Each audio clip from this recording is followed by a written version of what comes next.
শিবরাত্রি। তাই ছোটবেলা থেকে শুনে আসছি শিবের মাথায় জল ঢালার পর নাকি রাত জাগতে হয়, ঘুমাতে নেই। তো যাই হোক, আমরা এত বছর তো জাগা হয়নি, তাই এই বছর একটু সুযোগ পেলাম রাত জাগার। তো আমরা ঘুরতে বেরিয়ে পড়েছিলাম। তো ঘুরতে ঘুরতে আমাদের মনে পড়লো ক্যামার স্ট্রিটে একটা ম্যাঙ্গো কুলফি আছে, যেখানে খুব ফেমাস এই ম্যাঙ্গো কুলফিটা। তো আমি ফার্স্ট টাইম ট্রাই করলাম। ঘরেও আমি নিজে থেকে বানিয়েছিলাম, বাট সেই স্বাদটা আসেনি যেই স্বাদটা এই ক্যামার স্ট্রিটে এই কাকুর দোকানে মানে পাওয়া যায়। তো যাই হোক, আমরা এইটা ট্রাই করলাম। এখনো সেভাবে গরমটা পড়েনি বলে এখনো ম্যাঙ্গোটা মানে আমের সেই স্বাদটা ছিল না। বাট হ্যাঁ, আইসক্রিম যেহেতু অবশ্যই ভালো লেগেছে, ম্যাঙ্গো কুলফি বলে কথা।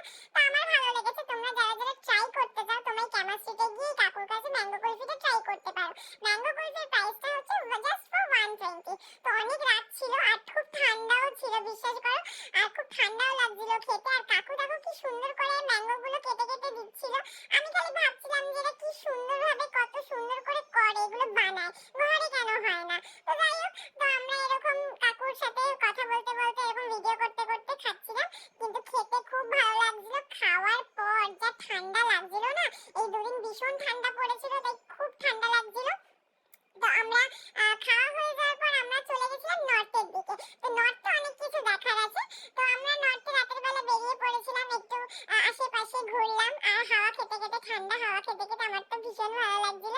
আর চারিদিকে প্রচুর পুজো হচ্ছিল, কারণ শিবরাত্রি এবার অনেক রাত করে পড়েছে। তো নর্থে কি হয় না, নর্থে প্রচুর ছোট ছোট মন্দির থাকে। সেই নর্থের পুজোগুলো দেখার মতো হয়। আর ওরা খুব ভালোভাবে পুজো করে। এই দেখো, নর্থের একটা মন্দিরে দেখছি এখানে সবাই পুজো করছে। একটা কাপেলও ছিল এখানে, পুজো করছিল। তো খুব খুব সুন্দর এখানে গান বাজনা হচ্ছিল, খুব দারুণ ভাবে পুজো হচ্ছিল। তো আমরা ঘুরতে ঘুরতে দেখাই বউবাজার, এখানে কত ডাব, কত ডাব। এই ডাবগুলো এখন অনেক জায়গায় সাপ্লাই হবে। ডাবগুলো দেখে মনে হচ্ছিল সব নিয়ে নি। ডাবের দোকান দেখতে দেখতে দেখলাম আখ, কত ভর্তি আখ এখানে, কত কত আখ। দেখতে পাচ্ছ কত আখ।